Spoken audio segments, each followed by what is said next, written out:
Welcome students. Exercise 6.2 का 11th question देखिए। Prove that the function f given by f of x equal to x square minus x plus one is neither strictly increasing nor strictly decreasing on interval -1 1। अब इसमें हमने बताना है कि जो ये हमें फंक्शन दिया हुआ है f ऑफ x जिसकी वैल्यू है x square minus x plus one, तो ये फंक्शन ना तो स्ट्रिक्टली इंक्रीजिंग है ना ही स्ट्रिक्टली डिक्रीजिंग है। तो इसका पहले हम डेरिवेटिव निकालते हैं, तो एफ डैश एक्स हमारे पास आ जाता है 2x माइनस वन। अब फंक्शन अगर स्ट्रिक्टली इंक्रीज करेगा तो एफ डैश एक्स की वैल्यू जो है वो ग्रेटर देन ज़ीरो होनी चाहिए। तो 2x माइनस वन जो है वो ग्रेटर देन ज़ीरो कब होगा? जब x की value 2x greater than one हो या x जो है वो ग्रेटर देन 1/2 हो। तो यहाँ से हमें क्या पता चल रहा है कि इन interval -1 to 1/2 f(x) is strictly increasing, क्योंकि इस इंटरवल में जो हमारा एफ डैश एक्स है वो ग्रेटर देन ज़ीरो है। ऑल्सो एफ डैश एक्स को अगर हम लेस देन ज़ीरो लें तो वहाँ से हमारे पास 2x minus one less than zero आता है, तो हम कह सकते हैं x लेस देन 1/2। यहाँ पर जो इंटरवल आएगा 1/2, ये यहाँ पर 1/2 to 1 होगा।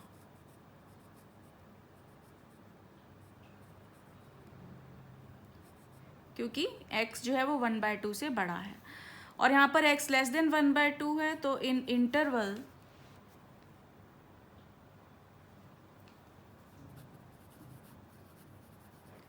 -1 to 1/2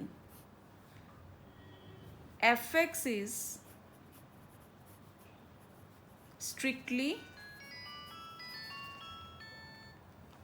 decreasing.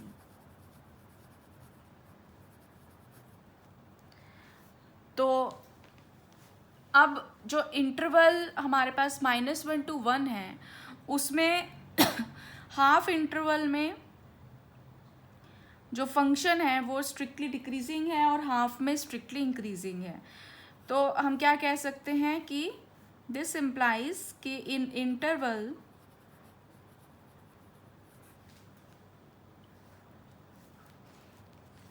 -1 to 1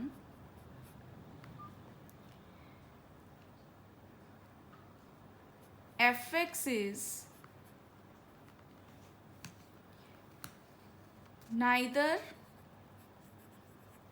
strictly increasing nor strictly decreasing. So this completes 11th question. अब देखिए 6.2 का 12th क्वेश्चन देखिए। Which of the following functions are strictly decreasing on 0 to π/2? अब हमें ये चार फंक्शंस दिए हुए हैं, cos x, cos 2x, cos 3x और tan x। हमने बताना है कि इनमें से कौन सा फंक्शन जो है वो स्ट्रिक्टली डिक्रीजिंग है इंटरवल 0 to π/2 में। तो ए पार्ट देखते हैं हम इसका। f(x) हमें दिया हुआ है cos x, तो यहाँ से इसका डेरिवेटिव आ जाएगा minus sine x. Now on 0 to π/2 जो साइन एक्स है वो ग्रेटर देन ज़ीरो होता है, तो माइनस साइन एक्स जो है वो लेस देन ज़ीरो होगा। सो दिस इम्प्लाइज जो एफ डैश एक्स है वो लेस देन ज़ीरो है। तो यहाँ से हमारे पास क्या आ गया कि f x equal to cos x is strictly decreasing on 0 to π/2। 2। तो फर्स्ट फंक्शन जो है वो स्ट्रिक्टली डिक्रीजिंग है। अब ऐसे ही बी पार्ट का चेक करेंगे। तो बी पार्ट में एफ ऑफ एक्स है हमारे पास cos 2x, तो एफ डैश एक्स की वैल्यू क्या आ जाएगी -2 sin 2x। अब इसमें देखिए ऑन 0 to π/2 जो हमारा x है वो लाई करता है 0 और π/2 के बीच में, तो जो 2x है वो लाई करेगा 0 और पाई के बीच में। अब देखिए जो sin 2x होगा उसकी वैल्यू 0 से पाई के बीच में पॉजिटिव ही होती है, तो sin 2x is greater than 0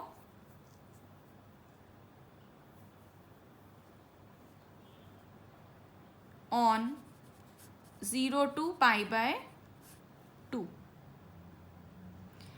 तो जो ये वैल्यू है -2 sin 2x वो लेस देन 0 हो जाएगी, और we can say f dash x की जो वैल्यू है वो 0 से कम होगी।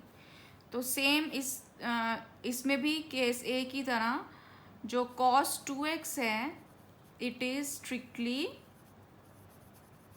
Decreasing function on 0 to π/2।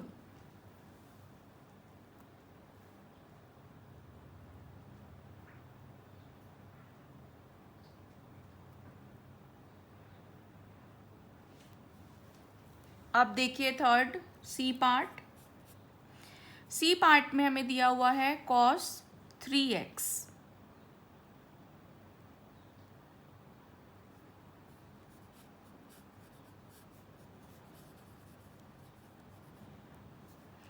अब इसमें देखिए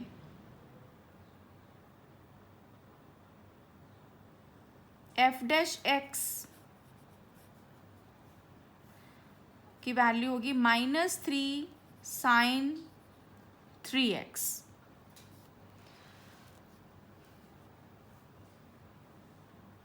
तो जब x जो है वो लाई करेगा 0 से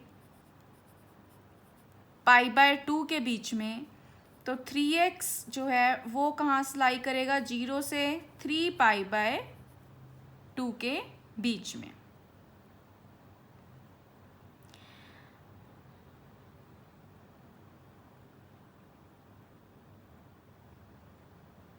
तो अब देखिए यहाँ से अब हमें क्या पता चल रहा है कि अब इस इंटरवल को 0 से 3 π/2 को अब 0 से पाई जो इंटरवल है उसमें साइन जो 3x होगा वो ग्रेटर देन 0 होगा।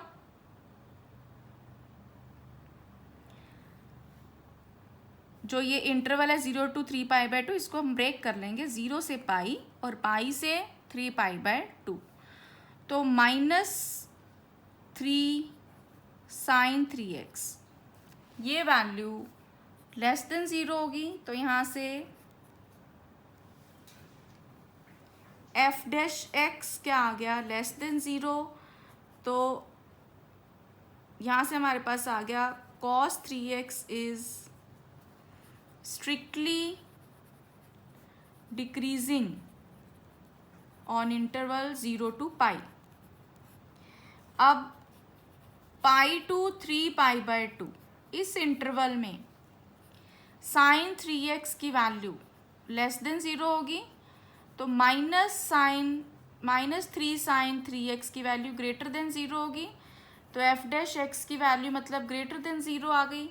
तो यहाँ से हम क्या कह सकते हैं कि cos 3x is strictly increasing on pi to 3 π/2।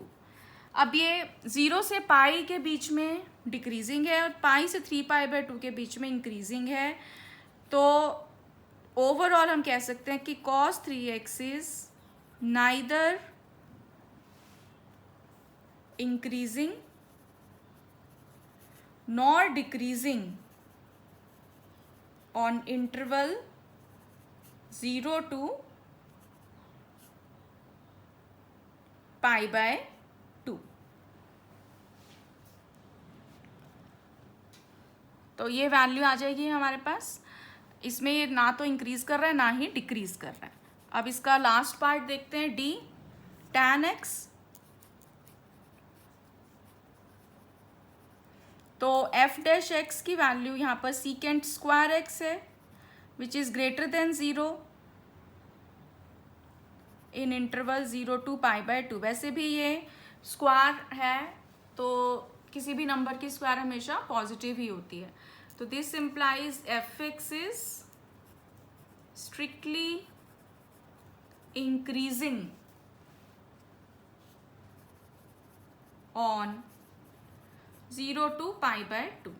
तो हमारे आंसर्स जो हैं देयरफॉर क्या आ गए, ए पार्ट एंड बी पार्ट, इन दोनों में फंक्शन स्ट्रिक्टली डिक्रीज कर रहा है और बाकियों में नहीं कर रहा। तो ये 12th क्वेश्चन था। अब आइए इसका 13th क्वेश्चन देखते हैं। अब 13th में, on which of the following intervals is the function f given by f of x equal to x की power 100 plus sine x minus 1 is strictly decreasing. तो यहाँ पर f डैश x हम निकालते हैं तो वो आता है 100 x की पावर 99 प्लस कॉस x। अब a पार्ट में जो इंटरवल है हमारे पास 0 1, इसमें जो x की पावर 99 है, अब 0 से 1 के बीच में कोई भी आप पॉइंट लोगे तो x की पावर 99 उसकी वैल्यू 0 से बड़ी होगी एंड cos x भी 0 से बड़ा ही होगा। 0 से 1 के बीच में आप कोई भी वैल्यू लोगे तो यहाँ से हमारे पास क्या आ गया कि f डैश x जो है वो ग्रेटर देन 0 आएगा। तो this implies f(x) is strictly increasing in this interval. अब b पार्ट में देखो, अब b पार्ट में अगर हम इंटरवल ले रहे हैं π/2 to π, तो अब इसमें देखिए अगेन x की पावर 99 वो तो 0 से बड़ी होगी और जो cos x है, अब ये सेकेंड क्वाड्रेंट है तो cos x लेस देन 0 होगा क्योंकि ये सेकेंड क्वाड्रेंट में लाई करेगा।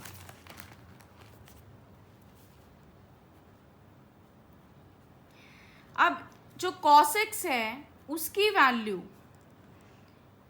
π/2 to π अगर इंटरवल है तो उसकी वैल्यू -1 और 0 के बीच की होगी।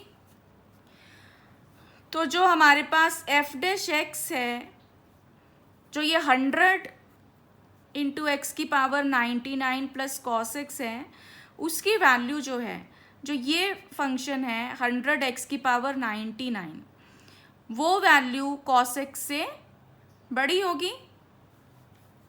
तो ये वैल्यू पूरी ग्रेटर देन 0 आ गई बिकॉज 100x की power 99 will be greater than